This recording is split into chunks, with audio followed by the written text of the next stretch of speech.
Brand की कामयाबी आपकी आदतों और ख्वाहिशों के गिर्द घूमती है। पसंद अपनी अपनी, ख्याल अपना अपना। आपको अपनी पसंद का कितना ख्याल रहता है, आप मालूम कर सकेंगे अपनी पसंद के ब्रांड के बारे में जो कि आपकी पसंद हो, आपकी आदत हो। प्रोग्राम ब्रांड्स अनलिमिटेड में हर बुध को सुबह 10 बजे से 11 बजे तक सिर्फ हॉट FM 105 रेडियो नेटवर्क पर।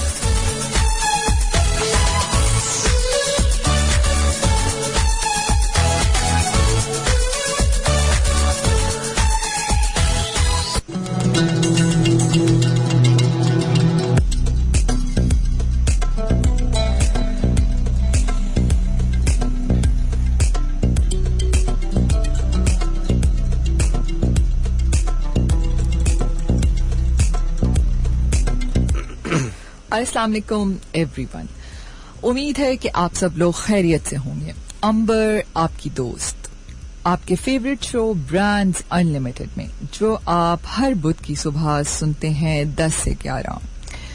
आप इस शो में शामिल रह सकते हैं, हमें आप कॉल भी कर सकते हैं 1100000105 पर। और मैसेज करने का तरीका तो आप सब लोग बहुत अच्छे से जानते हैं, 8282 पर मैसेज कर सकते हैं। अपने मोबाइल के मैसेज ऑप्शन पे जाइए, हॉट लिखिए, स्पेस दीजिए और अपना पैगाम लिखकर हमें 8282 पर सेंड कर दीजिए।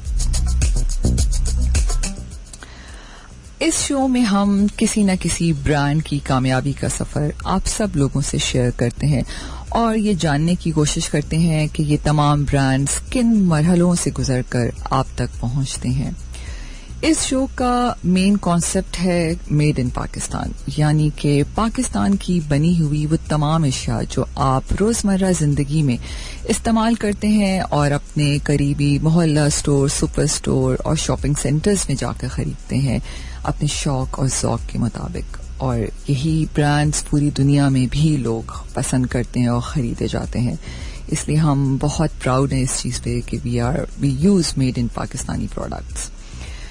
और इसी तरह ये तमाम ब्रांड्स अपनी मशहूरी के लिए आप तक आगाही देने के लिए मुख्तलिफ इश्तिहारात टीवी पे चलाते हैं, आउटडोर्स पे कैंपेन करते हैं, रेडियो का सहारा लेते हैं, इस तरह ताकि आप उनके प्रोडक्ट की अच्छे से आगाही ले सकें। आज हम बात करेंगे अपने इस शो में उस ब्रांड के बारे में जो कि पसे पर्दा रहकर लोग काम करते हैं और उन लोगों की मेहनत को आप देखने के लिए आपको पता नहीं चलता कि वो कौन लोग हैं। जब आप टीवी पे इतने खूबसूरत इश्तिहारात देखते हैं, फिल्म्स देखते हैं, ड्रामे देखते हैं, किसी भी शादी, सालगिरह और किसी भी दीगर तकरीबात में जाते हैं, लेकिन वहाँ पर तस्वीरें बनाई जाती हैं, मूवीज़ बनाई जाती हैं, लेकिन इन सब के पीछे कौन लोग होते हैं हम कभी ये कोशिश भी नहीं करते। और ये तमाम लोग बहुत ही मेहनत से इन तमाम तकरीबात को बहुत यादगार बना देते हैं और यकीनन ये लोग बहुत ही अहमियत के हामिल होते हैं, लेकिन इनकी मेहनत को इतना नहीं सराहा जाता जितना हमें इनकी तारीफ करनी चाहिए। इसीलिए आज हमने अपने शो में मिस्टर आसिम, सैयद आसिम महमूद को इनवाइट किया है। He is a CEO of Asim production films, photographer and filmers. आज हम इनसे जानने की कोशिश करेंगे कि इस पेंडेमिक में इस इंडस्ट्री पे क्या असरात हुए, कैसे पाकिस्तानी ट्रेंड्स क्या हैं शादियों के, लोग कैसे एड्स बनाते हैं। अस्सलाम वालेकुम Asim, welcome to our show. वालेकुम अस्सलाम, कैसी हैं आप? मैं बिल्कुल ठीक हूँ। Asim, thank you so much आप हमारे शो में आए और प्लीज़ हमारे लिसनर्स को बताइए कि आपकी ऑर्गेनाइजेशन क्या है, कब से आपने ये काम स्टार्ट किया? अप्रॉक्सीमेटली 2007, अर्ली 2007 में आसिम प्रोडक्शन फिल्म से स्टार्ट हुई और स्टार्ट हमने वेडिंग इंडस्ट्री से स्टार्ट किया था। वेडिंग्स में कुछ डिफरेंशिएट करने में, लोगों से अलग काम करने में अल्लाह ताला ने बहुत मदद की हमारी। फिर हम लोग टीवी कमर्शियल्स पे आ गए, डॉक्यूमेंट्रीज पे आ गए, म्यूजिक वीडियोस पे आए, सो ऑन एंड ऑन इस तरह हमारा सफर चलता है। सही, बिल्कुल। और यकीनन ये ऐसा काम है जो बहुत ही मेहनत का हामिल है और जैसे ही ये कोरोना वायरस आया, सबसे जो इस अफेक्टेड इंडस्ट्री थी इस पेंडेमिक में, वो समझा जाता था कि लोगों की शादियां रुक गई, बड़े बड़े फंक्शंस थे सब कैंसिल हो गए और लोगों ने सिंपल कुछ लोगों के साथ ये शादियां की। तो क्या आपने क्या फेस किया, कैसे इस इंडस्ट्री, पूरी इंडस्ट्री क्या फेस कर रही है इस वक्त? पूरी industry in fact not in Pakistan, in fact all over the world बहुत ज्यादा प्रॉब्लम फेस कर रही है. ये इंडस्ट्री तो खासकर बहुत ज्यादा प्रॉब्लम्स फेस कर रही हैं. और यहाँ पे इवेंट्स होने बिल्कुल बंद हो गए. इनफैक्ट एग्जीबिशंस भी नहीं हो रही हैं, कोई वेडिंग्स नहीं हो रही हैं, कोई आप कॉर्पोरेट इवेंट नहीं कर सकते हैं. अगर वेडिंग्स आप कर भी रहे हैं तो वो बहुत कम लोगों के साथ, जो कि बहुत रिस्की है. It's not allowed by the government, by the way. हमारी गवर्नमेंट ने हमें अलाउ नहीं किया हुआ है. पूरे दुनिया में ये चीजें अलाउ नहीं है. तो इस वक्त हमारी इंडस्ट्री के जितने भी लोग हैं सब बहुत ज्यादा प्रॉब्लम में है, बहुत ज्यादा प्रॉब्लम फेस कर रहे हैं. बिल्कुल बिल्कुल सही कह रहे हैं. ज़ाहिर है इसमें सोशल डिस्टेंसिंग का सबसे बड़ा इशू है, और ज़ाहिर है शादियों में हम गैदरिंग्स होती हैं, हम इस चीज़ को नहीं रोक सकते. स्पेशली इन देसी वेडिंग्स आप सोशल डिस्टेंसिंग तो करेंगे. बिल्कुल बिल्कुल आप सही कह रहे हैं. चलिए, ये तो प्रॉब्लम है, ज़ाहिर रहेगा, लेकिन इसके साथ साथ ज़ाहिर मेरे लिसनर्स ये भी सुनना चाहेंगे कि आसिम थोड़ा सा बताइएगा कि आप की क्या टारगेट मार्केट होती है. ज़ाहिर जब हम इससे इंशाल्लाह ये वक्त भी गुजर जाएगा और दोबारा से वही शोर हंगामे जिंदगी में दोबारा आ जाएंगे, तो मैं चाहूंगी कि आप मेरे लिसनर्स को बताइए कि किस किस्म के ट्रेंड्स जो हैं पाकिस्तान में शादियों पे होते हैं, पाकिस्तान में किस किस्म की शादियां होती हैं, थोड़ा सा उस पर बताइए प्लीज. पाकिस्तान में अगर मैं अपना एक्सपीरियंस बताऊं तो पिछले 5-8 सालों में तो काफी ज्यादा वेडिंग इंडस्ट्री को बहुत चेंज हो गई हैं. और अगर हम मेहंदी से स्टार्ट करें तो मेहंदी में आपकी डिफरेंट एंट्रीज हो रही हैं, और रस्में तो अब सिर्फ नाम की रह गई हैं, क्योंकि यंगस्टर्स जितने भी हैं उनको रस्में उनको पसंद नहीं है और ज्यादातर डांसेस की तरफ वो लोग जा रहे हैं. पूरे पूरे कोरियोग्राफ डांसेस होते हैं. 3-4 महीने से पहले स्पेशली कोरियोग्राफर हायर्ड होते हैं और वो उनको डांस प्रिपेयर करवा रहे होते हैं पूरी फैमिलीज को. स्पेशल एंट्रीज डिसाइड हो रही होती हैं कि ब्राइड को किस तरह एंटर करना है और ग्रूम किस तरह एंटर करेंगे, और मतलब एक बहुत जबरदस्त सी हलचल होती है. वेरी हैपनिंग मोमेंट्स होते हैं हमारे सामने जो हमें कवर करने होते हैं वहाँ पे. और अब शादियां बहुत इंटायरली डिफरेंट हो गई हैं हमारी पाकिस्तान में स्पेशली. बिल्कुल. और आजकल तो मैंने ये भी सुना है कि डे वेडिंग का भी बड़ा रिवाज है आजकल, के पंजाब वगैरह में तो काफी ये ट्रेंड ऑन है कि दिन के वक्त भी शादियां होती हैं. क्या कराची में भी ऐसा होता है, और पंजाब में ये डे वेडिंग कॉन्सेप्ट क्या चीज है? Since last 1.5 year day weddings जो हैं वो कराची में इन हो गई हैं, और इंशाल्लाह ताला ये पेंडेमिक सिचुएशन के बाद कराची में बहुत सी डे वेडिंग्स जो हैं वो वेट कर रही हैं, बहुत बड़ी वेडिंग्स वेट कर रही हैं Pakistan. But why day wedding Asim? Day weddings basically शादी होनी ही दिन में चाहिए. लेकिन क्यों? इतना हॉट सीजन है, दुल्हन इतना तैयार हुई होती है, और कराची में तो आधे साल तो गर्मी ही गर्मी होती है. बिल्कुल. बट ये पाकिस्तान में इनफैक्ट अगर कराची की बात करें तो डे वेडिंग्स जो हैं वो सिर्फ दिसंबर जनवरी में हुआ करेंगी. अच्छा. जी बिल्कुल. और डे वेडिंग्स के लिए दो लोगों के पास बहुत डिफरेंट प्लान्स हैं. वो फार्म हाउसेज हायर कर रहे हैं, वहाँ पे म्यूजिकल इवनिंग होती है उनकी, और ब्रंच होते हैं. सारी मेहंदी भी डे में हो रही है, रुखसती भी उनकी डे में है, वलीमा भी डे में है. तो वो इंटायरली डिफरेंट है. But it happened in only in December and January. यानी इसका मतलब है कि पाकिस्तान की शादियों के ट्रेंड्स बिल्कुल बदल गए हैं. जैसे पुराने जमाने में होता था कि लोग बैठकर ढोलकी बजाते थे, गाने गाए जाते थे, टप्पे गाए जाते थे, तो क्या अब वो भी सब कुछ मेहंदियों में होता है, या लेकिन वो ही सब फ्लोर और डांसेस एंड एवरीथिंग? कुछ घर हमारे यहाँ, कुछ खानदान ऐसे हैं जो पुरानी रिवायात को वो करते हैं, और डेफिनेट वहाँ पे ढोलकियां भी होती हैं और ढोलक पे भी गाने बजाए जाते हैं, सारी चीजें होती हैं. बट बहुत कम रह गया है, नाम के बराबर रह गया. सही. तो मुझे ये बताइएगा आसिम कि आपका जो काम है, ठीक है, बेसिकली मैं हमारे लिस्टनर सुनना चाहेंगे कि आपका बेसिक काम है क्या? आप शादी के फंक्शंस में या उसमें क्या काम है आपका बेसिक, आप क्या करते हैं? बेसिकली हम पूरी वेडिंग को डायरेक्ट करते हैं. और अच्छा आसिम, इस बात को दोबारा थोड़ी सी देर में कंटिन्यू करेंगे. एक छोटा सा कमर्शियल ब्रेक है. लिस्टनर्स आप हमारे साथ ही रहेगा. हम छोटे से कमर्शियल ब्रेक के बाद दोबारा वापस आते हैं.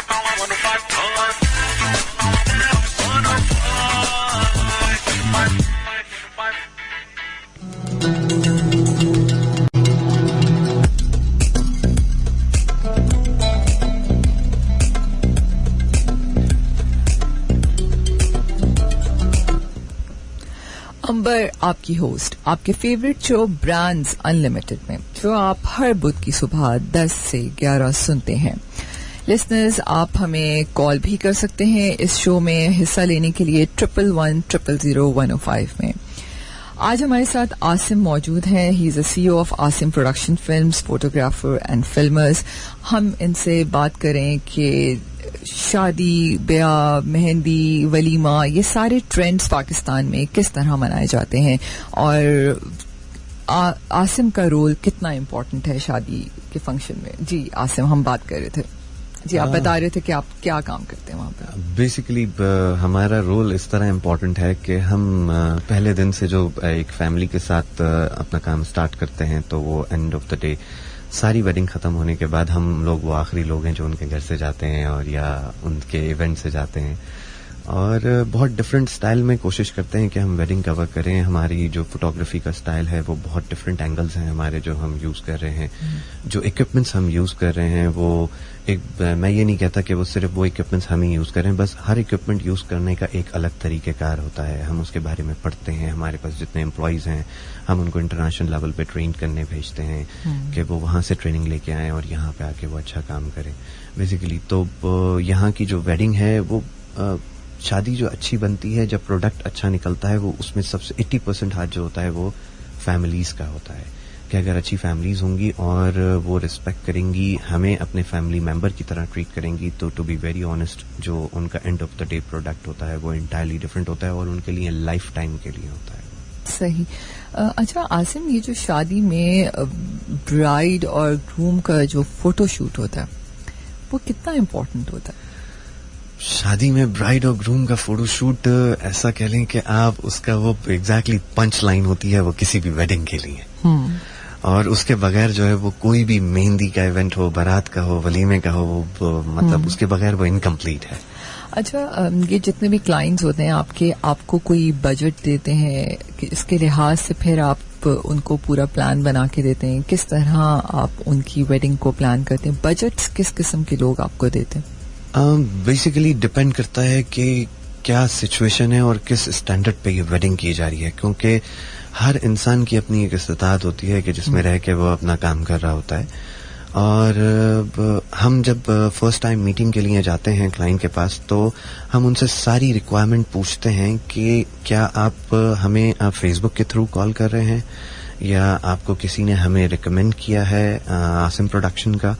तो वो कहते हैं कि अगर उनके कोई रिश्तेदार हैं या उनके फ्रेंड ऑफ द फैमिली हैं, उन्होंने रिकमेंड किया और हम पहले उनके घर में परफॉर्म कर चुके हैं और फोटोग्राफी कर चुके हैं वहां पे, तो उनके स्टैंडर्ड पे जाके करना है या उनसे अच्छा करना है। इट डिपेंड्स कि इंसान की जेब कितनी इजाजत देती है, और हम बहुत फ्लेक्सिबल हैं, हर बजट में रहते हुए हम काम कर रहे होते हैं। हाँ, मतलब ऐसा तो नहीं है कि जो मिडिल क्लास फैमिलीज हैं अगर वो आपको अप्रोच करना चाहें तो आप कहें कि नहीं, हम इतने छोटे बजट की वेडिंग्स को नहीं कवरेज करते, ऐसा हो सकता है? नहीं, बिल्कुल हम केटर सबको कर रहे हैं, हम सुनते सबकी जरूर हैं, और कभी कभी हमें अंदाजा होता है कि जो मिडिल क्लास फैमिलीज हैं वो अमीरों से ज्यादा खर्च कर रही होती हैं। अच्छा, ऐसा है? हाँ बिल्कुल, और हर एक का अपना शौक होता है, स्पेशली ब्राइड्स जो जितनी भी दुल्हनें होती हैं उनका एक अपना शौक है, एक क्रेज है कि फॉर एग्जांपल अगर हम एंट्री पे बात करें ब्राइड की कि ब्राइड को एंटर कैसे करना है, she wants to be enter at the venue like a princess. वो महारानी की तरह एंटर होना चाहती है। हर दुल्हन की यही ख्वाहिश होती है, मतलब ग्रूम्स के तो कोई ऐसा वो नहीं होता, बट शादी ही लड़की के लिए होती है बेसिकली। उनका ड्रेस है, उनकी ज्वेलरी है, उनकी फोटोग्राफी है। जहां तक आप पोर्ट्रेट्स की बात कर रही हैं कि वो पोर्ट्रेट्स कितने इंपॉर्टेंट हैं, तो वो शायद किसी के लिए हो ना हो, लेकिन ब्राइड के लिए डेफिनेट बहुत इंपॉर्टेंट है। कभी कभी ऐसा भी लगता है आसिम, शायद ये लड़की बेचारी शायद शादी वाले दिन ही प्रिंसेस तक ही रहती है, फिर बाद में तो उसका बिल्कुल ही हशर कर दिया जाता है। क्या ख्याल है इस बारे में? ऐसा भी होता है ना? अब उसके बाद का तो हम पता नहीं, हम होते नहीं वहां पे, लेकिन अल्लाह ना करे कि मतलब कोई ऐसा हो, वो हमेशा प्रिंसेस की तरह रहे। बाद में वो अपनी उस तस्वीर को देख कर जरूर याद करती है कि मैं यहाँ पे क्या थी और अब क्या हाल है मेरा। वो याद करती है, और वो आसिम प्रोडक्शंस को भी बहुत याद करती है। बिल्कुल सही बात है। अच्छा आसिम, कोरोना वायरस की वजह से जाहिर है बहुत सारे प्लान्स कैंसिल हो गए, बड़े बड़े इवेंट्स कैंसिल हो गए, लेकिन अब भी लोग जाहिर शादियां तो कर रहे हैं, ऐसा नहीं है कि नहीं हो रही हैं। लेकिन आप क्या समझते हैं कि अभी भी अगर घरों से 20-25 लोग या 50 लोगों के साथ कोई शादी हो रही है तो उस पे भी अभी भी आसिम प्रोडक्शंस को बुलाया जाता है? हाँ, बुलाया तो जाता है, बट हम क्योंकि हम भी बहुत डरे हुए हैं इस सिचुएशन से, तो हम भी बहुत देख के जाते हैं अपनी सारी चीजें करके.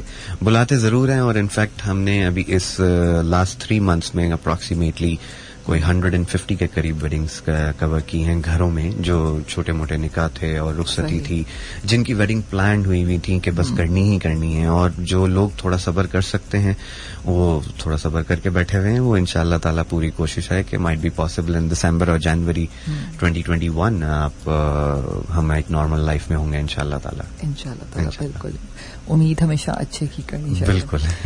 लिसनर्स, आप हमें कॉल भी कर सकते हैं और आसिम से कोई भी सवाल करना चाहें, कोई वेडिंग आप प्लान करना चाहते हैं, तो आप आसिम के से बिल्कुल लाइव पूछ सकते हैं. 11100105 पे कॉल करके आप मुझे मैसेज भी कर सकते हैं 8282 पर, और मैसेज करने का तरीका आप सब लोग बहुत अच्छे से जानते हैं. अच्छा आसिम, ये शेंदी क्या चीज होती है? अभी कुछ दिनों से मैंने सुन रही हूँ, जाहिर है जब कोरोना नहीं था, कोविड-19 से पहले मेरी भी कजन की शादी थी लाहौर में जो कि कैंसिल हो गई, लेकिन वो कहते हैं शेंदी का फंक्शन है. मुझे पहले समझ नहीं आया कि यार ये शायद मेरे सुनने में गलत है, मेहंदी को शेंदी बोल रही हैं ये. What is शेंदी? बेसिकली जब आप का वो आता है, बजट कॉन्स्ट्रेंट होते हैं आप लोग बहुत ज्यादा, और हमारे पास इतना ज्यादा टाइम नहीं होता, माइट बी पॉसिबल के ब्राइडल ग्रूम को उसके फौरन बाद ट्रैवल करना है अब्रॉड पाकिस्तान से बाहर, तो शेंदी एक ऐसी नई टेक्नोलॉजी कह लें वेडिंग इंडस्ट्री में इंट्रोड्यूस हुई है जो मेहंदी वाले दिन रुखसती करती जाती है. अच्छा, मेहंदी वाले दिन रुखसती कर दी जाती है, तो उसको कहते हैं शेंदी, यानी शादी का शे और मेहंदी का एंदी. तो ये शेंदी बन गया है. अच्छा, यानी आप उस पे जो आपने डांसेस करने हैं, नाच गाने करने, वो सब उसी सब कुछ होगा, बस एंड ऑफ द इवेंट जो उस दिन रुखसती हो जाएगी. I think it's better Asim कि इस तरह आप अच्छे एक बजट में एक बड़ा फंक्शन भी कर सकते हैं. और बहुत अच्छे फंक्शंस हो रहे हैं इनफैक्ट, और ये 5 दिन की वेडिंग जो है वो इस वक्त पिछले कोई 2 साल से 2 दिन के वेडिंग डेज पे आ गई है. अच्छा, मतलब एक हो गया आपका शेंदी और फिर एक वलीमा हो गया. शलीमा कहते हैं उसको. अच्छा, वो भी शलीमा हो? वो शलीमा है. अच्छा, ये मैंने नहीं सुना था. शेंदी में, अच्छा शलीमा में क्या होता है? शादी और वलीमा एक ही दिन. ठीक है जी. अच्छा, शादी और वलीमा एक ही दिन. अच्छा, सही है. यानी फिर उसमें मेहंदी नहीं होती है? नहीं, मेहंदी होती है, वो शेंदी वाले दिन होती है. अच्छा, ठीक है जी. वो पहले हो जाती है, उसके उसी दिन रुखसती होती है. अब रह गई कि शादी रुखसती हो गई, अब शादी तो हुई नहीं जो हमारे यहाँ का कॉन्सेप्ट है, तो उस दिन शलीमा कर दिया है. शादी का शाह और वलीमे का लीमा, शलीमा कहते हैं उसको. वाह, जबरदस्त. यानी अभी ये भी एक नया ट्रेंड है. Very nice. सही है, लेकिन खैर अच्छा भी है कि इतने कपड़े हमें बनाने पड़ते हैं 5 फंक्शंस के, तो 2 में ही हम उसमें 2 में ही आप आराम से. इनफैक्ट मैं ये कहता हूँ, मैंने अपनी इस इंडस्ट्री में आने के बाद जितना मेरा एक्सपीरियंस है, ये शादी बेसिकली होती तो बहुत अच्छा है, आप बहुत हल्ला गुल्ला करते हैं, लेकिन दुल्हा दुल्हन से ज्यादा उनके रिश्तेदारों के लिए शादी होती है, क्योंकि उनको ज्यादा टेंशन होती है कि हम माइयों, मेहंदी, बारात, वलीमा, ढोलकियां, फिर आपके यहाँ मिलाद और ये सारी चीजें एक साथ जब हो रही होती हैं, तो वो हर दिन के लिए अलग अलग कपड़े चाहिए होते हैं. अच्छा आसिम, आप जब जाहिर है आप फोटोग्राफी करते हैं, तो इतना एक्सपीरियंस है आपको, तो अब तक आपको क्या लगता है कि दुल्हन और जो दुल्हा होता है वो कौन सा ऐसा कलर कॉम्बिनेशन है जो तस्वीरों में सबसे खूबसूरत आता है, और किस किस्म का मेकअप जो है वो तस्वीर के अंदर सबसे अच्छा आता है? जैसे समटाइम मैं खुद बहुत फिनिकी थी कि भाई बहुत ज्यादा वाइट बेस नहीं होना चाहिए. जब दुल्हने पार्लर में तैयार होने चाहती हैं तो वो बड़ी फिनिकी होती हैं कि ऐसे नहीं वैसे नहीं, लेकिन जो तैयार कर रहा होता है उसको पता होता है कि इसमें तस्वीर कैसी अच्छी आएगी. तो इस पे आपका क्या रिसर्च है कि कौन सा कॉम्बिनेशन कलर्स जो है वो पिक्चर्स में अच्छा आते हैं, मेकअप कैसा होना चाहिए? यकीनन इस पे को भी आप देखते होंगे, ये बड़ा इंपॉर्टेंट पॉइंट होता है. वैसे पहले हम अगर मेकअप पे बात करें तो मेकअप जैसा भी हो, हमारे पास एंड ऑफ द डे हमें वो फोटोशॉप करना ही होता है, उसकी कंटूरिंग और वो सारी चीजें बेस हमें दोबारा सेट करनी पड़ती है. चाहे कितना ही अच्छा मेकअप क्यों ना हो, पॉसिबल ही नहीं है कि आप उस पे जो पोस्ट वर्क होता है वो हम ना करें, क्योंकि उसके बगैर वो कस्टमर जो है ना वो पिक्चर एक्सेप्ट नहीं करते. क्यों? उनको पता होता है कि उनका मेकअप कैसा है, और 80% ब्राइड्स जो है ना, उनका मूड ऑफ होता है कि वो लिपस्टिक उनको पसंद नहीं आ रही होती है, आई डोंट नो, उनका दुपट्टा सही पिनअप नहीं हुआ होता। Very true. तो ये हमें बड़ा मुश्किल होता है सैलून्स की वजह से उन अपने कस्टमर्स को कंफर्ट जोन में लेके आना, क्योंकि आप अच्छा फोटोशूट नहीं कर सकते जब तक आपकी केमिस्ट्री मैच ना हो। आपने अपने सामने जो हमारे ऑब्जेक्ट हैं ब्राइड एंड ग्रूम, आप उनको कंफर्ट जोन में ना लेके आए। जब तक आप उनके रिश्तेदार ना बन जाएं, आप उनके भाई ना बन जाएं, उनके दोस्त ना बने, तब तक आप वो प्रोडक्ट उनको निकाल के नहीं दे सकते। और आसिम प्रोडक्शन की अल्हम्दुलिल्लाह पिछले कोई 10-12 सालों से, ये आप इसको अच्छा ही कह लें कि हम जितना भी काम करते हैं एक part of a family member की तरह करते हैं।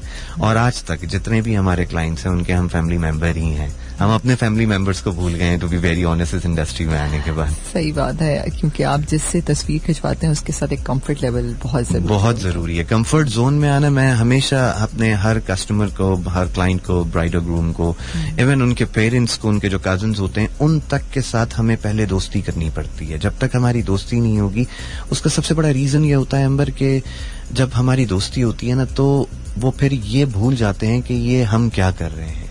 उनको फिर हम पे इतना ट्रस्ट बिल्डअप हो जाता है हम पे कि वो कहते हैं कि आसिम भाई जो भी कर रहे हैं ना वो सही कर रहे होंगे, और एंड ऑफ द डे हमने उनका प्रोडक्ट देखा है और वो हमें एक प्रोडक्ट देंगे जो कि हमारी लाइफ टाइम मेमोरीज होंगी। सही। अच्छा आसिम, ड्यूरिंग द वेडिंग ज़ाहिर मूवीज भी बनाई जाती हैं, तो इस वक्त पाकिस्तान में कौन सी टेक्निक्स यूज हो रही हैं मूवी स्पेशली वेडिंग को कवरेज के लिए? इस वक्त जो हम लोगों ने इंट्रोड्यूस करवाया था इन 2010, ये सबसे पहले पाकिस्तान के पहले थे हम लोग जो म्यूजिक वीडियोस को हमने इंट्रोड्यूस किया था। जो हम उसको कह सकते हैं प्री वेडिंग शूट और पोस्ट वेडिंग शूट। शादी से पहले दुल्हा दुल्हन के साथ हम एक प्री डिसाइडेड लोकेशन पे हम उनको लेके जाते हैं और वहाँ पे उनके साथ हम उनको एक्ट परफॉर्म करवाते हैं। डिफरेंट ड्रेसेस होते हैं, मेकअप आर्टिस्ट हमारे पास होता है। तो ये एक चीज हमने इंट्रोड्यूस करवाई। और वलीमे वाले दिन जो हमने शूट किया होता है, इनफैक्ट वलीमे तक जितने भी इवेंट्स उनके गुजर चुके होते हैं उनको हम SMD वॉल पे जो स्क्रीन होती है उस पे हम पूरा एडिट करके ओवरनाइट एडिट करके प्रोफेशनली हम उनको वहां पे प्ले करते हैं उनके सारे गेस्ट के लिए। क्योंकि वलीमे में ज्यादातर वो लोग आए होते हैं जिन्होंने आपकी शादी अटेंड नहीं की होती, सारे इवेंट्स नहीं देखे होते। तो ये एक बहुत इंटायरली डिफरेंट है और इस पे हमें बहुत ज्यादा अप्रिसिएशन हुई कि एक नया ट्रेंड हमने पाकिस्तान में इंट्रोड्यूस करवाया है, जिसके पीछे बहुत मेहनत दरकार है। पूरा स्क्रिप्टेड होता है, वो हर चीज उसकी प्री प्लान्ड होती है, पूरा क्रू इन्वॉल्व होता है उसमें। अप्रॉक्सीमेटली 6 से 8 घंटे लगते हैं हम लोगों को वो पूरा शूट करने में और 3 से 4 दिन लगते हैं हमें वो पूरा एडिट करने में, एक पूरा कॉन्सेप्ट बेस्ड। ओके अच्छा, जब शादियों वलीमों पर आप जाते हैं तो आपने देखा होगा कि आजकल मुझे उसका नाम में नहीं देना, आप खुद बताएं मुझे कि वो एक छोटी सी चीज जो उड़ रही होती है पूरी हर जगह, ठीक है? मैं ऐसे लेमैन आप बोल रही हूँ कि पहले तो शुरू में जब लोगों को पता नहीं था तो लोग पता नहीं समझते थे कि आप पता नहीं क्या चीज आ गई है जो हमें हमारे करीब आ रही है और हमें तो वो क्या चीज है, व्हाट इज दैट? और उसमें भी ये अल्हम्दुलिल्लाह अंबर हमें ये एजाज हासिल है कि पाकिस्तान में हम इसको 2010 में हमने इंट्रोड्यूस करवाया था पहली दफा पूरे पाकिस्तान में। इसको कहते हैं बेसिकली जो देसी जुबान में कहा जाता है वो उसको ड्रोन कहा जाता है, और उसको टेक्निकली वर्ड जो है वो उसका क्वाडकॉप्टर है। Quadcopter, exactly. तो वो बेसिकली एरियल फिल्मिंग के लिए यूज होता है। जितने भी आपके एरियल शॉट्स हैं, पहले आप अगर इससे क्वाडकॉप्टर से पहले की बात करें तो वो जिमी जेप यूज होती थी जो आपको एरियल व्यू देती थी। बट अब क्वाडकॉप्टर के आने के बाद जिमी जेप जो है वो मार्केट से बिल्कुल खत्म होती जा रही है और वो सिर्फ जा रही है कॉर्पोरेट इवेंट्स पे और टीवी शोज में चल रही है। तब ज्यादातर ड्रोन्स ही यूज किए, अब ज्यादातर ड्रोन्स यूज होते हैं हर वेडिंग में ज्यादातर, और कस्टमर की बाकायदा रिक्वेस्ट होती है हमसे कि हमें ड्रोन जरूर चाहिए। उसका कंट्रोल कैसे होता है? कंट्रोल बेसिकली उसका एक फ्लायर होता है जो पायलट होता है, उसको नीचे रह के आपको कंट्रोल रिमोट से कंट्रोल कर रहा होता है। एक बंदा उसको कंटिन्यूस कंट्रोल, एग्जैक्टली, वो कंटिन्यूस कंट्रोल कर रहा होता है और वो इतना ज्यादा फ्लाई भी नहीं करता है। उसकी एक सर्टेन ड्यूरेशन है और टाइमिंग है कि वो 15 मिनट्स तक 10 मिनट्स तक फ्लाई कर सकता है, फिर उसके बाद उसको लैंड करके बैटरी चेंज करनी पड़ती है। But it gives a good view by the way for the video. एक बहुत ही जबरदस्त चेंज इस इंडस्ट्री में आया है कि एरियल फिल्मिंग जो है वो इंट्रोड्यूस की है। सही, ठीक। आसिम, अभी second half of the show में हम आपके एड्स मेकिंग और उस पर डिस्कशन करेंगे, ठीक है? लिसनर्स, आप हमारा शो सुनते रहिए और हम एक छोटे से कमर्शियल ब्रेक के बाद दोबारा मिलते हैं।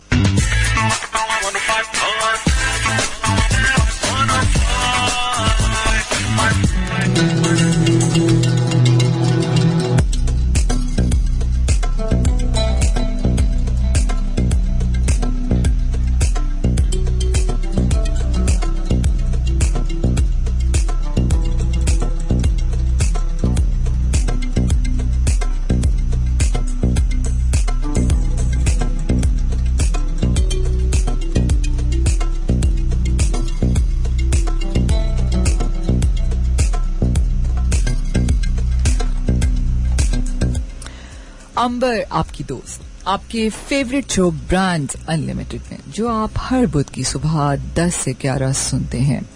हम अपने इस शो में हर दफा किसी न किसी ब्रांड को आपके साथ लेके आते हैं और उनकी कामयाबी का राज है आप सबसे शेयर करते हैं। बिल्कुल, जब आप इन तमाम ब्रांड्स के टीवी इश्तिहारात को देखते हैं तो यकीनन आपको बहुत अच्छा लगता है और आप उन इश्तिहारात में कभी कभी गुम हो जाते हैं और आपका दिल चाहने लगता है कि यार ये प्रोडक्ट तो मैंने हर हाल में अब ट्राई करना है।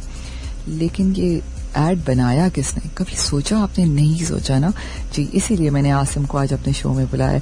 जी आसिम, टीवी पर आजकल, पहले तो इस एड से पहले बात करेंगे कि सोशल मीडिया, आजकल हर कोई ऑनलाइन, सोशल मीडिया, इन तमाम चीज़ों की बात करता है।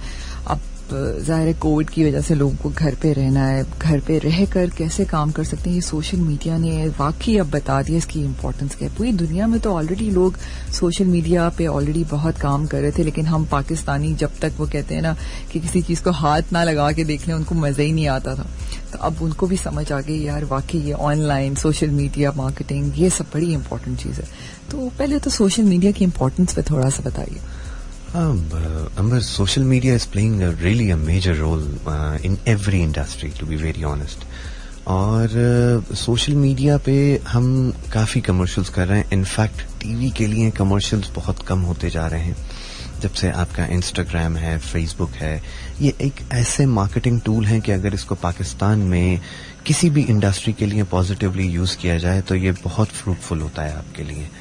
और जितने भी कमर्शियल्स हम कर रहे हैं यहाँ पे इस वक्त, ख़ास तौर पे वेडिंग इंडस्ट्री के लिए डिज़ाइनर्स हैं, उनके लिए हम लोग कमर्शियल्स कर रहे हैं सोशल मीडिया के लिए।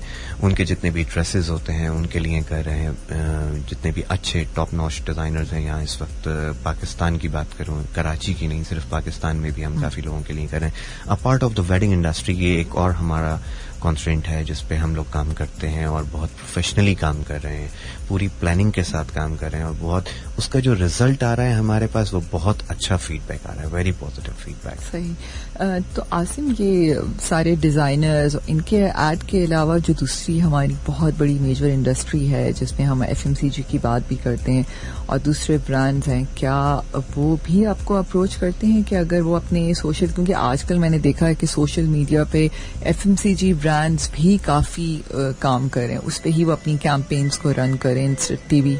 ऑब्वियसली जब हम एक ब्रांड के लिए काम कर रहे हैं तो कोई भी किसी भी इंडस्ट्री से हमें अप्रोच कर सकता है और हम उनके लिए उनके प्रोडक्ट को मार्केट में अवेयरनेस लाने के लिए लोगों में और उसकी सेलिंग पॉइंट से भी हम उनके लिए बहुत विजिबल होते हैं। हमें बुलाया ही इसीलिए जाता है ताकि हम उनके प्रोडक्ट को फेमस कर सकें। उनको एक वन लाइनर टैग दिया जाता है, उस पर उनको पूरी बातें बताई जाती हैं उनको कि हम किस तरह उनके प्रोडक्ट को अच्छा कर सकते हैं और अवेयरनेस, क्योंकि बहुत से प्रोडक्ट ऐसे हैं यहाँ पाकिस्तान में, बहुत सी कंपनीज ऐसी हैं जिनको ये बात ही नहीं पता है कि उनके प्रोडक्ट को मार्केट भी किया जा सकता है। वो सोशल मीडिया पे भी आ सकते हैं अपने फेसबुक पेज से, इंस्टाग्राम से, सब चीज़ों से। 30 सेकंड्स में आप अपना पूरा जो आप बात कहना चाह रहे हैं अपनी ऑडियंस से, वो आप 30 सेकंड्स में कह सकते हैं। और हम इस स्टैंडर्ड पे हैं अल्हम्दुलिल्लाह कि कोई भी इंटरनेशनल प्रोडक्ट हो, पाकिस्तान का कोई ब्रांड नेम हो, हम उन सब के लिए काम कर रहे हैं। और जिन लोगों को नहीं पता वो भी हमें अप्रोच कर सकते हैं हमारा फेसबुक पेज से, इंस्टाग्राम पेज है आसिम प्रोडक्शन फिल्म्स के, उससे। जी, अहमर भी हैं जिन्होंने हमें मैसेज किया है कि हम आपको कांटेक्ट कैसे कर सकते हैं? अहमर, आप हमें फेसबुक पेज से कांटेक्ट कर सकते हैं, Asim production films. If you search it on Facebook तो आप वहां से कर सकते हैं। और एक सेल नंबर है जिस पे आप अप्रोच कर सकते हैं, 0321823677। इस सेल नंबर पे आप हमें कांटेक्ट कर सकते हैं। आप अगर वेडिंग से रिलेटेड इंक्वायरी चाह रहे हैं तो हमारे जो भी रिप्रेजेंटेटिव होंगे वो आपको ईमेल पे फीडबैक रिप्लाई करेंगे, पेज पे जो आप इनबॉक्स क्वेरी करेंगे उस पर रिप्लाई करेंगे। आप अगर कांटेक्ट करना चाहते हैं तो इस नंबर पे आप कांटेक्ट कीजिए, वो डेफिनेट आपको एंटरटेन किया जाएगा। सही। अच्छा आसिम, किस किस्म के एड्स आप बनाते हैं?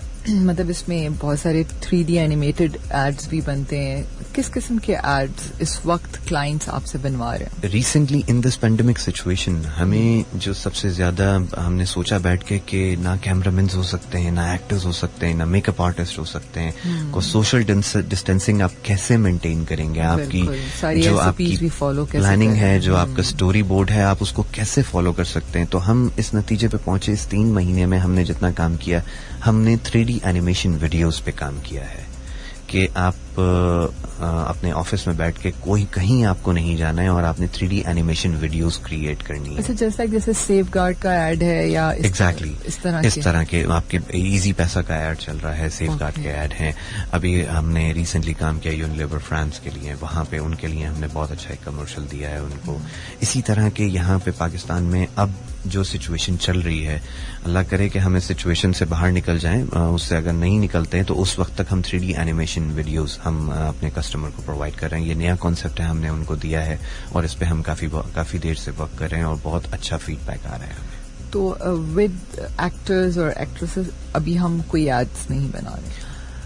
लोग पाकिस्तान में कोशिश तो कर रहे हैं कि उनके साथ रह के काम करें, बट बहुत हाई रिस्क है SOPs को फॉलो करते हुए. But during Eid it's not possible कि आप SOPs को फॉलो करें, क्योंकि अगर आप हर एड में ही आपने मास्क पहना हुआ है और आपने ग्लव्स पहने हुए हैं और आपको और थोड़ी देर बाद सैनिटाइज करना है, तो ये कोई आपका स्टोरी बोर्ड तो है नहीं कि आपने मास्क लगा के रखा हुआ है. तो आप जो बेहतर काम कर सकते हैं वो आप 3D एनिमेशन वीडियोस के साथ कर सकते हैं. इस वक्त वो मुमकिन नहीं होगा जब तक हम इस सिचुएशन में हैं. I know. Okay, quality of work कैसे मेंटेन करते हैं? बहुत ही ये इम्पोर्टेंट चीज़ है, क्योंकि थोड़ी सी इससे पहले बात की, यंगस्टर्स जो हैं वो बहुत ज़्यादा इस इंडस्ट्री के अंदर हैं और फोटोग्राफी और फिल्म मेकिंग, और ये ऐसा शौक होता है जो हर यंगस्टर के अंदर मैंने देखा है. लोग इस काम को सीखना चाहते हैं, काम करना चाहते हैं. क्वालिटी ज़ाहिर है हर कोई शुरू भी हो जाता है ये काम करना, लेकिन ज़ाहिर है क्वालिटी मेंटेन करना बहुत इम्पोर्टेंट काम है इस शोबे में. तो इसके बारे में थोड़ा सा बताएं कि यंगस्टर्स क्या कर रहे हैं और क्या वो सही डायरेक्शंस जा रहे हैं, अगर नहीं जा रहे तो आपकी भी क्या गाइडेंस है, कैसे क्वालिटी मेंटेन की जाए? ये हम वेडिंग इंडस्ट्री से रिलेटेड पहले बात करते हैं कि पिछले कोई 5 साल से एक बूम आया वेडिंग इंडस्ट्री में, और जितने भी यूनिवर्सिटी के स्टूडेंट थे, पहले तो यूनिवर्सिटीज ने मीडिया साइंसेस की फील्ड इंट्रोड्यूस करवाई पाकिस्तान में, और अप्रॉक्सीमेटली हर साल के कोई 10 से 20 हजार बच्चे जो हैं वो बाहर आने लगे मीडिया साइंसेस पढ़ के. उसका पॉजिटिवली ये तो बहुत अच्छी चीज हुई कि हमारे पास एक यंग टैलेंट आ रहा है हमारी इंडस्ट्री में. बट हमारे पास जो ड्रॉबैक आया वो ये आया कि उन्होंने पढ़ तो लिया था, but they are not experienced regarding the weddings. तो बहुत ज्यादा कंप्लेन्स रेशियो जो है वो बढ़ गया, और उस वक्त यहाँ पे लोगों की जो फाइनेंशियल कंडीशन थी वो क्योंकि चेंज ऑफ गवर्नमेंट थी, इस वजह से उनके पास फाइनेंशियल उनकी सिचुएशन डाउन हुई. तो उन्होंने फिर जो यूजुअली यंगस्टर्स थे वो उन्होंने बहुत कम पैसों में काम करना शुरू कर दिया यहाँ पे. और क्योंकि एक बात फैक्ट है अंबर के, when you are paying the low cost, simply you are getting the low quality compromise. और हमने being a professional in this industry since many years, हमने कभी भी क्वालिटी और प्राइस में कॉम्प्रोमाइज नहीं किया.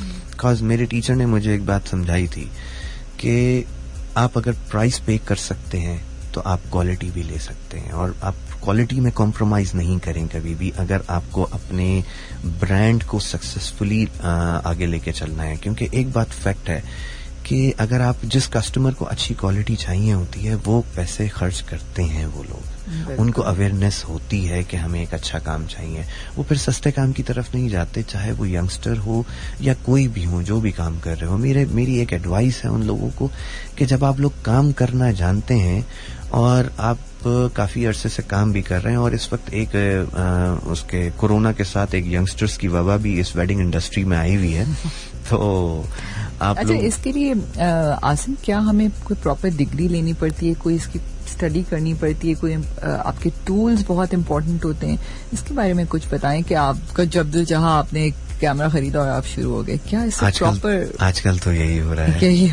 हो रहा है कि आपका जब दिल चाहा आपने 30-40 हजार रुपए की एक कमेटी डाली और आपने कैमरा खरीद लिया, जो पाकिस्तान में हो रहा है, टू बी वेरी ऑनेस्ट। और ये बहुत ही ज्यादा दुख का बायस है हम लोगों के लिए कि जो पुराने लोग बहुत प्रोफेशनली काम करने वाले हैं, जिन्होंने इतनी ह्यूज इन्वेस्टमेंट्स की हुई हैं, लाखों रुपए की इन्वेस्टमेंट्स की हुई हैं हम लोगों ने हमारे इक्विपमेंट्स, और हम हर 3 महीने बाद इन्वेस्टमेंट कर रहे होते हैं, एवरी 3 मंथ्स एग्जैक्टली हम अपने आप को अपडेट कर रहे होते हैं, हम उस टेक्नोलॉजी को सोच रहे होते हैं, हम अपने कस्टमर्स के साथ सिंसियर हैं, अपने आप के साथ हम लॉयल हैं।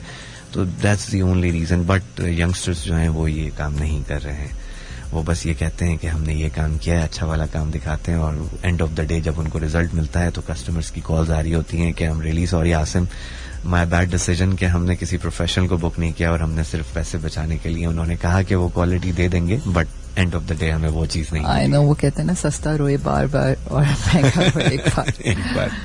बिल्कुल। सामीन, अगर आप आसिम से कोई भी सवाल करना चाहें, आप मुझे कॉल भी कर सकते हैं 1110000105 पर, और अगर आप मैसेज करना चाहते हैं तो आप अपने मोबाइल के मैसेज ऑप्शन पे जाइए, हॉट लिखिए, स्पेस दीजिए, अपना पैगाम लिखिए और 8282 पर सेंड कर दीजिए। अच्छा आसिम, ये बताइए कि किसी भी अच्छे सोशल मीडिया एड बनाने के लिए 3D की अगर मैं बात करूँ, 3D एनिमेटेड एड की, तो हमें कितना बजट चाहिए होता है 3D एनिमेशन ऐड के लिए? इट डिपेंड्स कि आपका क्या प्रोडक्ट है और सेकंड्स के हिसाब से। सेकंड्स की चले हमारे एग्जैक्टली सेकंड्स के हिसाब से, if you are going for 30 seconds approximately, तो आपको 1 मिलियन प्लस बजट चाहिए होता है।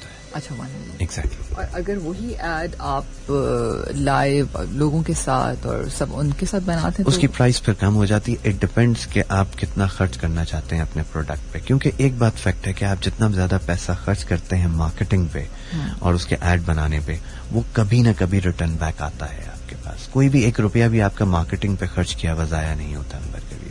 सही, नेवर एवर। अच्छा आसिम, पहले तो देखा जाता था कि लोग अपने FMCG प्रोडक्ट्स और इस पे एड्स बनाते थे अपनी प्रोडक्ट की मशहूरी के लिए, लेकिन अब ये भी देखा जाता है कि रियल स्टेट और बिल्डर्स की डिमांड फोटोग्राफी में बहुत बढ़ गई है अपने घर अपार्टमेंट्स बेचने के लिए। स्पेशली अगर दुबई की मार्केट को हम देखें तो वहाँ एक बहुत बड़ा बूम है इस चीज़ का कि जब तक उस पूरे प्रोजेक्ट की एक मूवी, एक फोटोग्राफिक ना बना ली जाए तो तब तक उसको मार्केट नहीं करते।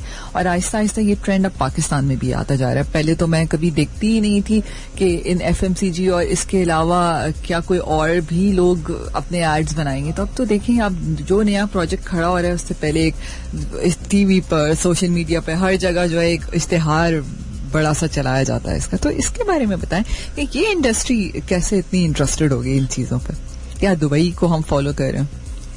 बेसिकली यहाँ पे जितने भी बिल्डर्स हैं और रियल एस्टेट बिल्डर्स हैं, उनमें एक अवेयरनेस आ गई है कि अपना प्रोडक्ट सेल करने के लिए दिखाना बहुत जरूरी है उसको।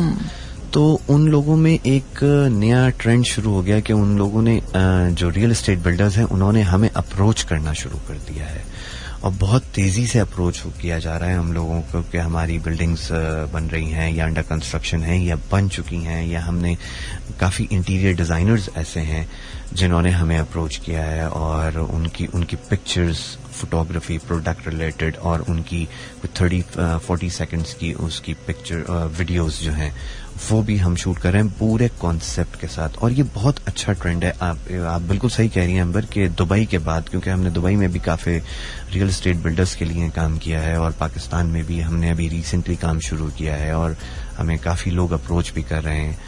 बड़े नाम हैं पाकिस्तान के जो रियल एस्टेट बिल्डर्स इंडस्ट्री में हैं, वो भी हमें अप्रोच कर रहे हैं और बहुत पॉजिटिवली अप्रोच कर रहे हैं और बाकायदा हमें पे करने के लिए रेडी हैं कि आप हमें प्रोडक्ट दें, हम whatever you wanted we can provide you, but give us the product. तो उस इंडस्ट्री में आप किस किस्म के एड्स बनाने, मतलब ट्रेंड क्या है उस इंडस्ट्री? अपार्टमेंट्स के एड आपके, वो भी सब 3D ही बनते होंगे? 3D भी बन रहे हैं और जो घर हैं और जो अपार्टमेंट्स रेडी हो चुके हैं उनके लिए आप बाकायदा एक्टर्स के साथ और मॉडल्स के साथ आप एड शूट कर रहे हैं हम लोग कॉन्सेप्ट के साथ, कॉन्सेप्ट बेस्ड। सही। दुबई का क्या ट्रेंड है आसिम, मतलब जिस तरह यहाँ पर वेडिंग्स होती हैं, क्या वही सब ट्रेंड्स दुबई में भी इसी तरह ही फॉलो किए जाते हैं या थोड़ा सा डिफरेंट स्टाइल है उधर? सिर्फ नंबर ऑफ पर्सन्स का डिफरेंस है वहाँ पे। कम है या ज्यादा? कम है, वहाँ पे कम है। यहाँ बहुत ज्यादा, यहाँ तो आप 5,000 लोग भी बुला लेते हैं। हमने 5,000 की भी वेडिंग कवर की है जिसमें 5,000 लोग थे, मतलब वो पूरा जलसा लग रहा था। सही बात है, बड़े अमीर लोग हैं भाई हमारे मुल्क के। सही बात है। चलिए, ये हर किसी की अपनी इस्तिताअत के मुताबिक है जो जितना बड़ा इवेंट करना चाहे, और यकीनन ये ऐसे यादगार लम्हे होते हैं। ज़ाहिर है हर किसी को अपनी बेटे की खुशी बनाने का पूरा हक है। बिल्कुल, और बिल्कुल। वो जितने बड़े उससे करना चाहें उनकी मर्जी है। जब वो अपनी खुशी सेलिब्रेट कर रहे होते हैं ना, तो जो वो शादी से पहले का माहौल होता है वो बिल्कुल ही डिफरेंट होता है देसी वेडिंग्स में। और देखिए आसिम, एक ना बड़े मजे की बात है, जब कहते हैं ना कि शादी हो रही है तो शादी जो है एक बहुत बड़ा जुआ है, कहते हैं ना बिल्कुल कि शादी जो है वो बहुत बड़ा जुआ है, और लोग इस पे अंधाधुन पैसा लगा देते हैं। कैसी अजीब सी बात है ना वैसे।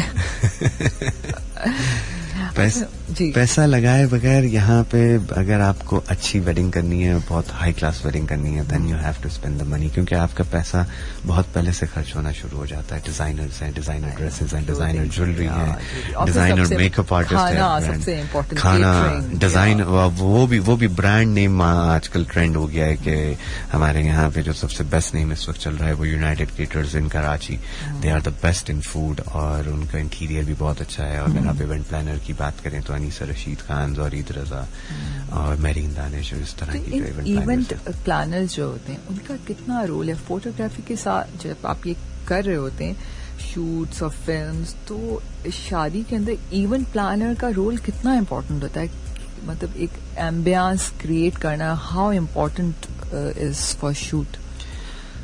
अंबर, मैं आपको इस तरह से इसको ब्रीफ करूंगा कि इवेंट प्लानर्स जो हैं वो बहुत मेजर रोल अदा कर रहे हैं इस वक्त यहाँ पे। पहले जमाने की अगर आपको शादियां याद हों तो वो शामियाने लगाए जाते थे, और वो कहीं भी ग्राउंड में, गली में, आपके घर के ऊपर, छत पे, कहीं पे भी वो शादियां हो जाती थी।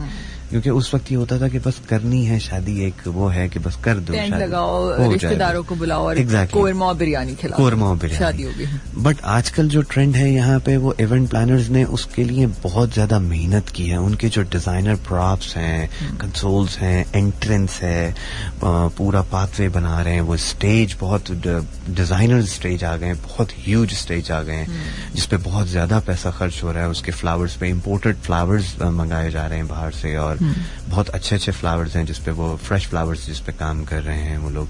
इंटीरियर आपका बहुत इंटायरली डिफरेंट हो गया है। बहुत सारी चीजें वेडिंग प्लानर ने बहुत मेजर रोल पाकिस्तान की वेडिंग इंडस्ट्री में प्ले किया है, और in fact all over the world, दुनिया में तो बहुत पहले से चल रहा है, बट पाकिस्तान में रिसेंटली कोई 10-12 साल से वेडिंग प्लानर्स ने बहुत ज्यादा मेजर रोल अदा किया है। हाँ, जहाँ आपका इवेंट है उसकी डेकोरेशन और एम्बियंस के साथ साथ आजकल तो लोग अपने घरों को भी उतना ही अच्छा सजाते हैं जस्ट बिकॉज के, ताकि लगे कि शादी हो रही है। उसके लिए भी वेडिंग प्लानर से हेल्प ली जाती है ना, और वही वेडिंग प्लानर्स ही सब कुछ कर रहे हैं, सब कुछ, ईच एंड एवरीथिंग। आप वेडिंग प्लानर्स, मैंने तो यहाँ तक देखे हैं जो बहुत अच्छे वेडिंग प्लानर्स हैं, वो वन स्टॉप शॉप हैं बेसिकली। आपके wedding cards, wedding dresses, jewellery, आपके गेस्ट जितने भी पाकिस्तान से बाहर से आए हुए हैं इस वेडिंग को अटेंड करने, उनके स्टे करवाना, उनकी सारी चीजें प्लान करना, एवरीथिंग, मतलब वन स्टॉप शॉप है। आप उनके पास जाएं और अपनी सारी टेंशन्स उनको दे दें।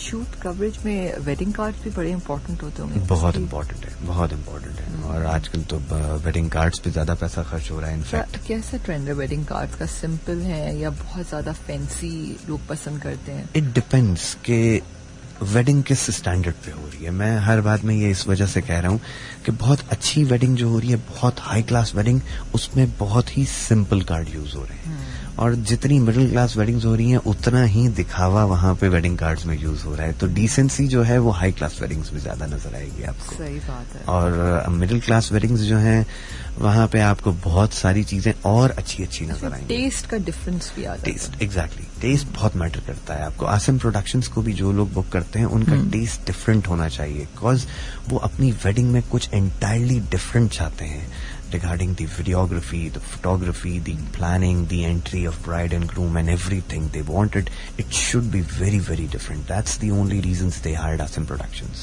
सर, आपके सजेशंस भी शामिल होते होंगे उसमें? बहुत जरूरी होते हैं। हम वो वेडिंग प्लानर्स तो वेडिंग प्लान करते हैं, हम वेडिंग डायरेक्ट करते हैं। बिल्कुल। ओके, अच्छा, आप ज़ाहिर है ये ऐसी इंडस्ट्री है, इसके अंदर हर कोई काम कर रहा है, बहुत कंपटीशन है इस इंडस्ट्री में, इसमें अपना नाम पैदा करना बहुत मुश्किल काम है और यकीनन आसिम प्रोडक्शन का भी एक नाम है।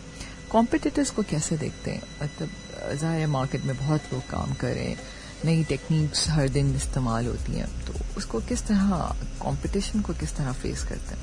कंपटीशन अगर अच्छे लेवल पे हो तो वो बहुत मजेदार किस्म का होता है। आपके अंदर एक जुस्तजू होती है कि आपने भी एक नई चीज, एक नया प्रोडक्ट क्रिएट करना है। बल्कि एक साहब ने मुझे कहा कि मुझे बड़ी कंप्लेन हो रही थी कि एक हमारे जबरदस्त कॉम्पिटिटर हैं, वो भी बहुत अच्छा काम करते हैं, उन्होंने आसिम प्रोडक्शन की कोई चीज कॉपी की और वो फेसबुक पे उन्होंने अपलोड कर दी थी। तो आई वॉज रियली शॉक्ड कि वाई कॉपी, मतलब यूज योर माइंड यार, अपना दिमाग इस्तेमाल करो। दिमाग में बहुत बड़ी ताकत अल्लाह ताला ने दी है हमें, और किसी को कॉपी करने से आप इतने अच्छे बन नहीं जाते, बट कोई नई चीज लेकर आए। तो उन्होंने मुझे बड़ी अच्छी बात कही थी कि Asim, you are very lucky person in this world. मैंने उनसे पूछा क्यों, तो कहने लगे कि शुक्र करें कि लोग आपको कॉपी करते हैं, आप इस काबिल हैं, अल्लाह ताला ने आपको इस काबिल बनाया है कि लोग आपको कॉपी करते हैं। तो उसके बाद बात समझ में आई, अल्हम्दुलिल्लाह, कॉम्पिटिटर्स होने चाहिए। कॉपी तो हर चीज की होती है, डिजाइनर ड्रेसेस की भी लोग कॉपी करा लेते हैं। तो मैं जब भी किसी चीज की कॉपी आप देखता हूँ तो मैं कहता हूँ कि यार वो बंदा ज्यादा अच्छा है, एटलीस्ट अपना दिमाग तो इस्तेमाल कर रहा है। कॉपी करने के लिए, नकल के लिए भी अक्ल की जरूरत होती है। बिल्कुल आप ठीक कह रहे हैं। अच्छा आसिम, जब से आप इस इंडस्ट्री में आए, जाहिर है बहुत सारी मुश्किलात भी आती हैं, हर्डल्स भी आते हैं, तो किस किस्म के मुश्किलात का आपको सामना करना पड़ा जब से अब तक आप, और फिर आप उसको कैसे हैंडल करते हैं? क्या मुश्किलात थी? जो एक होता है ना, आप कोई बिजनेस शुरू करते हैं, एक चीज ऐसी जरूर होती है जो आपको हमेशा परेशान करती है। Customer dealing basically. Customer dealing ने मुझे बहुत ज्यादा परेशान किया, क्योंकि यहाँ पे 2007 में जब आसिम प्रोडक्शंस को लॉन्च किया गया पूरी प्लानिंग के साथ, तो हमें सबसे ज्यादा हर्डल्स जो फेस हुए वो एक नए ट्रेंड को वेडिंग इंडस्ट्री में इंट्रोड्यूस करवाने में हुए। कि यहाँ पे लोगों के जहनों में जब एक बात बैठ जाती है कि अब specially in Pakistan, in Pakistani community, चाहे वो कोई भी कम्युनिटी हो, मुस्लिम कम्युनिटी हो, हिंदू कम्युनिटी हो, क्रिश्चियन कम्युनिटी हो, कोई भी कम्युनिटीज हो, सबके यहाँ वेडिंग्स का ट्रेंड है, जाहिर है सबके यहाँ शादियां होती हैं। तो मुझे जो सबसे ज्यादा प्रॉब्लम फेस हुई कि मैं कुछ एंटायरली डिफरेंट करना चाह रहा था, इस वेडिंग इंडस्ट्री को चेंज करना चाह रहा था कि लोगों में अवेयरनेस आए और इससे अच्छा भी काम हो सकता है। तो वो काम उनके जहनों में बिठाना और ड्रिल करना, Ambar, it's really really a hard work for me कि हम कैसे उसको उस पर काम कर सकते हैं और क्या कर सकते हैं। लोगों को समझाने में बड़ी मुश्किल हर्डल्स फेस हुई है हमें। आई नो, क्योंकि अपना कॉन्सेप्ट लोगों को समझाने में ज़ाहिर काफी वक्त लगता है। और दूसरी बात, उनसे बहुत कुछ लोग तो ऐसे भी थे जिन्होंने बहुत हमें इनिशियली जब हमने लॉन्च किया तो हमें रिफ्यूज कर दिया और कहा कि नहीं, वी डोंट ट्रस्ट यू। कुछ लोग ऐसे थे जिन्होंने आंख बंद करके ट्रस्ट किया, नई चीज ट्राई कुछ लोग अपने टेस्ट को, अपने ट्रेंड्स को, जो पुराने चलते आ रहे हैं उनको नहीं छोड़ना चाहते। एग्जैक्टली, नहीं छोड़ना चाहते। ओके, बस अब थोड़ा सा ही वक्त है, बातें तो बहुत हैं। एक और इम्पोर्टेंट सवाल, जब आप कोई भी नई टेक्निक लेके आते हैं मार्केट में, ठीक है, तो उस पर क्या रिसर्च होती है? पाकिस्तानी ऑडियंस क्या चाहती है, लोग क्या चाहते हैं, तो उस पर क्या रिसर्च होती है? क्या मेथडोलॉजीज होती हैं? क्या रिसर्च बेस है? ये इसमें सब टेक्निक्स इस्तेमाल की जाती हैं, तो उसको आप कैसे अपडेट करते हैं अपने आप को? बेसिकली मैं आपको इसका इस तरह से ब्रीफ करना चाहूंगा कि अगर हम ड्रोन पे बात करते हैं अंदर, कि drone it's a new technology in Pakistan. जब हम ड्रोन इंट्रोड्यूस करवा रहे थे तो उससे पहले हमारे पास 3 फ्लायर्स ऐसे थे जो रेडी थे कि we can fly the drone. I mean उनका इंटरेस्ट लेवल बहुत ज्यादा था ड्रोन फ्लाई करने में, तो we sent them to Singapore. हमने उनको सिंगापुर भेजा, बाकायदा वहां से उन्होंने ट्रेनिंग ली है DJI से, और वो ट्रेंड होके यहाँ पे पाकिस्तान में आए, और फिर हमने वो टेक्नोलॉजी इंट्रोड्यूस करवाई। और हमारे फ्लाइंग का जो कॉन्सेप्ट है वो बिल्कुल डिफरेंट था, हमारे एंगल्स बहुत डिफरेंट हैं ड्रोन फ्लाई करने के। इसी तरह जब भी हम कोई नई चीज, नया कॉन्सेप्ट हम वेडिंग इंडस्ट्री में लेके आ रहे होते हैं, तो हम उस पर पहले पूरी रिसर्च करते हैं, उसको पढ़ते हैं और अपने लोगों को उस हिसाब से हम ट्रेन करते हैं कि लोग वहां पे, क्योंकि weddings has no retakes, to be very honest. ठीक, okay, thank you so much Asim, बहुत मजा आया। आज हमने एक बड़ा डिफरेंट सा टॉपिक डिस्कस किया और यकीनन मेरे सामीन को भी बहुत मजा आया होगा। अच्छा, आखिरी सवाल जो मैं अपने हर गेस्ट से करती हूँ कि आपको कैसा लगा ब्रांड्स अनलिमिटेड में आकर, और आप क्या समझते हैं कि रेडियो कैसा मीडियम है एक अपनी बात कम्युनिकेट करने के लिए? पहले तो फर्स्ट ऑफ ऑल अंबर मैं आपका और FM 105 का और डॉक्टर कमाल साहब का बहुत शुक्रिया अदा करना चाहूँगा कि उन्होंने मुझे यहाँ पे बुलाया। और radio it's a best medium to convey your words, your voice and your product to everybody, in fact all over the world. और यहाँ पे आके मुझे ऑनेस्टली यहाँ पे बहुत अच्छा लगा। मैंने आज तक बहुत सुना था कि brands unlimited it's a good show in Pakistan और बहुत अच्छा शो अंबर कर रही हैं यहाँ पे और उनकी फैन फॉलोइंग बहुत है। और मुझे यहाँ पे आके ऑनेस्टली ये प्रूफ हुआ कि लोग बिल्कुल सच कह रहे थे। और radio is the best medium. सारी मीडिया बड़े बड़े चीजें खत्म हो जाती हैं, लेकिन रेडियो एक वाहिद चीज है जो आप गाड़ी में सबसे पहले बैठकर ट्यून करना चाहते हैं। एग्जैक्टली हो क्या रहा है। एग्जैक्टली और वो मेरा भी यही है। इनफैक्ट गाड़ी में बैठ के सिर्फ वो रेडियो ही चल रहा होता है और उसी को सबसे पहले ट्यून करते हैं। FM 105 and my favourite, to be very honest. Thank you so much Asim, thank you so much for coming to our show Brands Unlimited. और सामीन, इंशाल्लाह ताला अगले हफ्ते एक नए ब्रांड और नई कामयाबी के सफर के साथ हाजिर होंगे और आप भी हमारे साथ हमारे स्टूडियो में आ सकते हैं और अपनी सक्सेस स्टोरी को सबके साथ शेयर कर सकते हैं। सोच अच्छी होनी चाहिए क्योंकि नजर का इलाज तो मुमकिन है लेकिन नजरिए का नहीं। इसलिए अपना बहुत सा ख्याल रखिएगा। अगले हफ्ते फिर मिलेंगे एक नए ब्रांड और एक नए कामयाबी के सफर के साथ।